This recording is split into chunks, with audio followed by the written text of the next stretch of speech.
देखिए, इस विषय में मैंने अपना पिछला वीडियो 28 दिसंबर 2023 को डाला था कि उस वीडियो का लिंक मैंने डाल दिया है नीचे कि नीतीश कुमार क्या करेंगे, पिछला प्लान फेल हो गया, पीएम फेस बनने का, बिहार में बड़ा बदलाव होगा, और हो गया। तो अच्छा लगता है जब आपकी प्रेडिक्शन सही साबित होती हैं और शायद एक सेल्फ फुलफिलमेंट होती है कि ठीक है, ये जो मीडिया में आके कहने को पॉलिटिकल एनालिस्ट बकवास करते रहते हैं, किसी को खास नॉलेज है नहीं, डीप नॉलेज है नहीं, और वहीं पर विवेक की गहरी सोच आपके लिए प्रेजेंट है। और कोशिश मेरी यही है कि ज़्यादा से ज़्यादा लोगों को सच्ची जानकारी मिले, पहले मिले, और for me it's fun only, right. और ये भी सच्चाई होती है कि इस तरह से मीडिया में, चाहे वो एंकर्स हों, चाहे वो जो अपने आप को पॉलिटिकल एनालिस्ट कहते हैं, उन्हें कुछ समझ में नहीं आता। क्योंकि देखिए, सच्चाई की बात है, I am a follower of human psychology, और अगर आप ह्यूमन को समझते हो, इंसान को समझते हो, तो आपके लिए पॉलिटिकल प्रेडिक्शंस करना या कोई भी प्रेडिक्शन करना, चाहे वो मैनेजमेंट की हो, आसान हो जाता है। कि वो इंसान के आप एक्शंस देख के समझ सकते हो कि वो इंसान ऐसा क्यों कर रहा है। और फिर से coming back to Nitish Kumar ji, देखिए, मैंने जब लास्ट वीडियो बनाया था, मैंने कहा था कि वो एक सताए हुए बेचारे इंसान है। He is a very good guy. आज भी ज़ीरो करप्शन चार्जेस उन पे हैं। ये मैंने नीतीश कुमार से रिलेटेड हर वीडियो में कहा है। और he wanted to serve the people, but definitely being in power, उसमें कुछ गलत भी नहीं है। बहुत अच्छे से चल रहा था उनका लाइफ। 2005 का चुनाव, 10 का चुनाव जीते। He was very strong. मुझे आज भी याद है 2011-12 में मुझे मिले थे बिहार से कुछ जानकार। मैं एक NGO के बहुत बड़े इवेंट में गया था, कॉन्फ्रेंस में, शुड आई से, इन बॉम्बे, और वो बिहार से आए थे। मैं कौन सा बिहार रोज जाता था। तो और सच बताऊं तो नरेंद्र मोदी से ज़्यादा मैंने नीतीश कुमार का नाम सुना था 2011 तक। फिर बाई चांस मैं गुजरात भी गया, फिर मैंने मोदी जी का नाम सुना। और उसके अलावा ठीक है, आपको पता था कि मध्य प्रदेश में एक शिवराज सिंह चौहान है जो बहुत टाइम से CM है, एक्सेट्रा एक्सेट्रा एक्सेट्रा, या नवीन पटनायक उड़ीसा में है। शीला जी भी तब दिल्ली बहुत लंबा थी। अब बिल्कुल 100% सेक्युलर क्रेडेंशियल्स नीतीश कुमार के, बिहार को पलट दिया था जो लॉ एंड ऑर्डर की प्रॉब्लम थी। लेकिन definitely he has a political legacy. उस लिगेसी के अंदर उन्हें मंजूर नहीं था कि वो secular, non secular face like Modi ji के साथ नज़र आए। उन्होंने पार्टी तोड़ी। वो सब मैंने पिछले वीडियो में थोड़ी छोड़ा और अपने आप चुनाव लड़ा। 2014 घबरा गए। 2015 में पॉलिटिकल पंडित से कहने पर लालू के साथ सरकार बना ली। 2 साल मुश्किल से चलाई। लेकिन देखिए, जो भी जरा सा भी सेंसिबल और एथिकल इंसान है, मैं हमेशा कहता हूँ, वो हिंदुस्तान की 4 पार्टियों के साथ नहीं कंधे से कंधा मिला के खड़ा हो सकता, जिनमें से एक RJD है, क्योंकि वो तो ऑफिशियली गुंडों की पार्टी है। तो फिर भाई फिर छोड़ा 2017 में। कोई ख़ास लालच नहीं था। तो हमेशा लोग सोचते हैं कि अब क्यों पलटी मारी। अगर आप ये देख लो ना कि पहले क्यों मारी, तो आपको पता चल जाएगा। तो 13 में कोई पलटी नहीं मारी थी। मोदी जी से नाराज़गी थी या मोदी जी को नहीं चाहते थे उनके साथ खड़े होना। He took a stand, he left out of NDA। 2014 का इलेक्शन अपने दम पे लड़ा, घबरा गए रिजल्ट देख के। पावर में तो रहना ही है ना, टू सर्व द पीपल। तो RJ के साथ गठबंधन किया, 15 का चुनाव जीते। 2 साल के अंदर उनकी हालत टाइट हो गई, क्योंकि आप मैनेज नहीं कर सकते ना जो RJD की हरकतें होती हैं day to day basis, specially when they are in government. तो 17 में पलटी हमारी सबको पता है।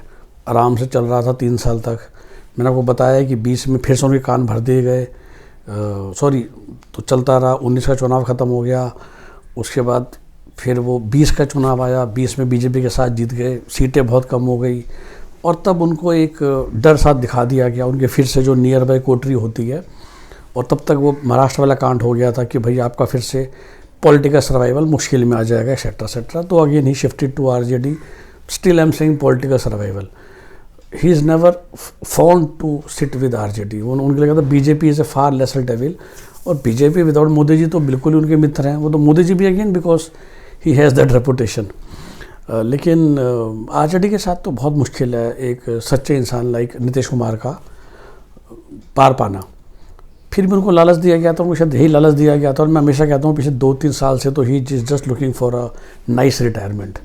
एक होता है ना, क्रिकेट में भी कहते हैं कि एक आखिरी मैच खिला दो। और मैं हमेशा कह रहा हूँ, मैं तो सोच रहा था एक्चुअली, थोड़ा सा डिग्रेस कर रहा हूँ कि ये जो इंडिया में सीरीज़ हो रही है, तो एक टेस्ट मैच ईशांत शर्मा को खिला के, एक पुजारा को खिला के, एक रहाणे को खिला के, या उमेश यादव को खिला के भी सबको एक भावभीनी विदाई दे दीजिए। और मैं भी कहता हूँ कि शायद अगर थर्ड टेस्ट मैच इंडिया जीत गई, जो समय चल रहा है, तो कोई बड़ी बात नहीं कि फोर्थ और फिफ्थ में हम देखें कि एक पेसर के बदले एक मैच में ईशांत शर्मा और एक मैच में उमेश यादव आके उनको पहले कह दिया जाए कि this is going to be your farewell test, आपको इसलिए बुलाया गया है, अपना अपना फेयरवेल कर लो, ऐसे ऐसे हाथ हिला लेना पब्लिक के सामने, and if you want to have the farewell.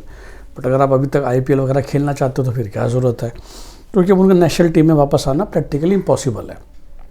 So is Pujara, so is Rahane, और उनको बाहर तो लेके जाएंगे नहीं। तो इंडिया में मौका है कि जब मर्जी आप प्लेयर चेंज कर सकते हो।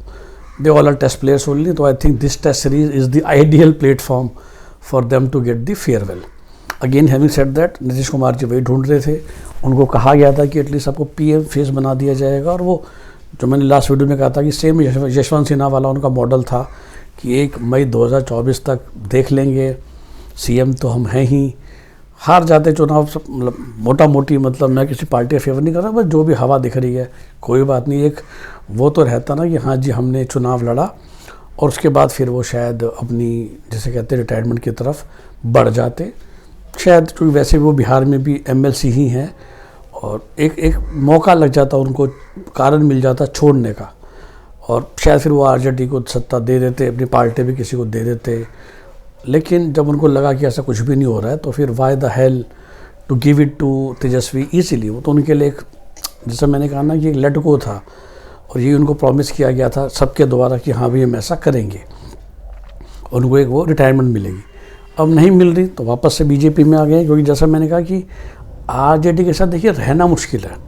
मैं आज भी आपको बताऊं, और मेरा ये स्ट्रॉन्ग विश्वास है, जो भी इस वीडियो को सुन रहा है आप शेयर कीजिए, बिहार में आज भी अगर RJD is the bigger party than BJP individually, specially for assembly elections, क्योंकि लोकसभा की बात अलग है, वहाँ पर फिर मोदी जी का चाम चलना शुरू हो जाता है, लेकिन असेंबली इलेक्शन में जहाँ पर जात पात और लोकल मुद्दे बहुत चलते हैं, वहाँ RJD is a decently big party. तो और RJD प्लस JDU का गठबंधन हो या कांग्रेस का जो 15 में हुआ था, they will easily win the assembly elections, इसमें कोई शक नहीं है, मैं आज भी विश्वास से कहता हूँ। विच मीन्स अगर नीतीश कुमार जी को सिर्फ CM ही कंटिन्यू करना था तो बहुत आसान था उनके लिए कि अभी 1.5 साल तक वो कर ही लेते 2025 तक, उसके बाद भी वो RJD के साथ गठबंधन करते। 24 के लोकसभा में उनको RJD से या गठबंधन में 17 नहीं तो 14 सीटें मिल जाती, क्या फ़र्क पड़ रहा था। तो आई डोंट थिंक कि 3 सीटों के लिए उन्होंने छोड़ा। आप समझ रहे हो मेरी बात, जो मीडिया में बोला जाता है ना कि 17 6 के बदले जी कांग्रेस 10 मांग रही है, 8 मांग रही है, JDU को 17 के बदले शायद 13 मिल जाती, क्योंकि देखिए नंबर ऑफ़ MP से तो नीतीश कुमार को फ़र्क ही नहीं पड़ता, ना 13 हो या 15 उन्हें क्या मिल रहा है, जब तक कि वो खुद, और वो जाके अब इतना लंबा CM रहने के बाद वो केंद्र के मिनिस्टर तो बनना चाहते हैं नहीं, वो तो पहले बने थे CM बनने से पहले लेट 90s में। मैं हमेशा कहता हूँ जो ऑलरेडी जो CM रह चुका स्टेट का, उसके लिए नेक्स्ट लेवल है, या तो वो आप इंडिया के टॉप 5 मिनिस्ट्री बने, मतलब PM FM इस टाइप की मिनिस्ट्री में आप रहेंगे तो आप CM के बदले वहाँ जाएंगे, या टॉप 7-8 मिनिस्ट्री जो हम कहते हैं जो मशहूर हैं, मतलब foreign affairs, finance, railway, home, external affairs तो मैंने बोल ही दिया, कॉमर्स मिनिस्ट्री, मतलब जो सॉलिड मिनिस्ट्री कही जाती हैं, विजिबल मिनिस्ट्रीज कही जाती हैं। उसके अलावा एक अच्छा बात यह है कि आप जो become a governor, vice president, और भाई हवा थी कि उन्होंने वो तोड़ने से पहले वो भी कोशिश की थी कि मुझे BJP के अंदर वहाँ से रिटायरमेंट दे दो, कि भाई मेरे अगले आखिरी के 4-5 साल इज्जत से निकलवा दो। CM बन के तो बोर हो चुके हैं, और तो चूँकि उनको लगा कि नहीं है, तो जब CM बन के टाइम पास करना है तो it is better to be with BJP than with RJD for the day to day things, क्योंकि वो जो RJD के खून में गुंडागर्दी और बाकी सब चीज़ें हैं, जरा सा भी अगर आप एथिकल बंदे हो तो आप RJD के साथ कंधे से कंधा मिला के नहीं खड़े हो सकते। पार्टी की भी फिलोसफी ही, पार्टी थोड़ा ना, तो गैंग है, मैं हमेशा कहता हूँ ना। तो अब नीतीश कुमार जी ने इसलिए पलटी मारी है, और मेरा भी मानना है कि he still looking for that final retirement.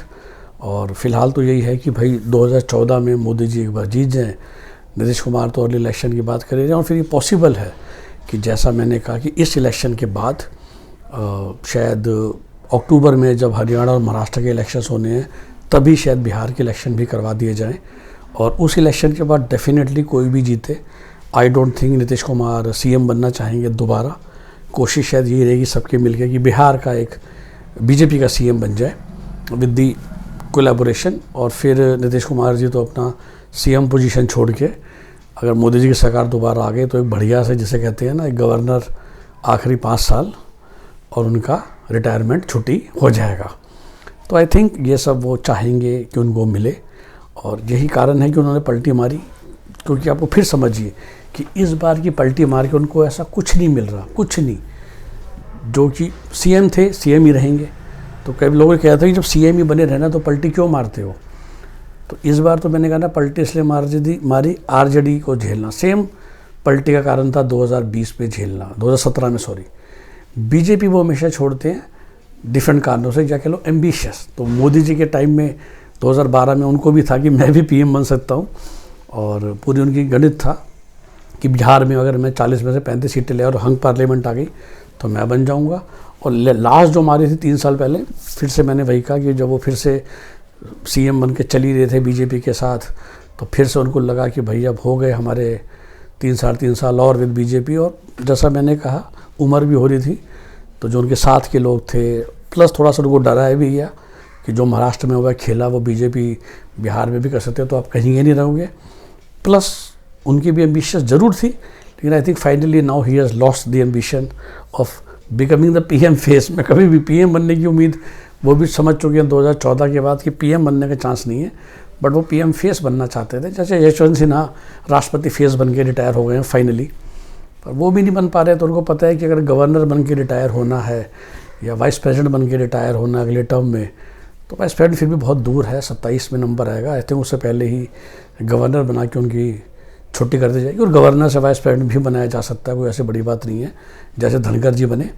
I think that is the path that Nitish Kumar is looking at, कि एक छोटे स्टेट का गवर्नर बना दिया जाए, और ताकि वो भी एक प्रमोशन लेके एक एक्टिव पॉलिटिक्स को त्यागे। कैसा लगता है आपको मेरे विचार, ज़रूर कमेंट में लिखिए। इस वीडियो को लाइक शेयर कीजिए ताकि दूसरे लोगों तक भी मेरी गहरी सोच पहुँचे। Have a nice day, bye bye.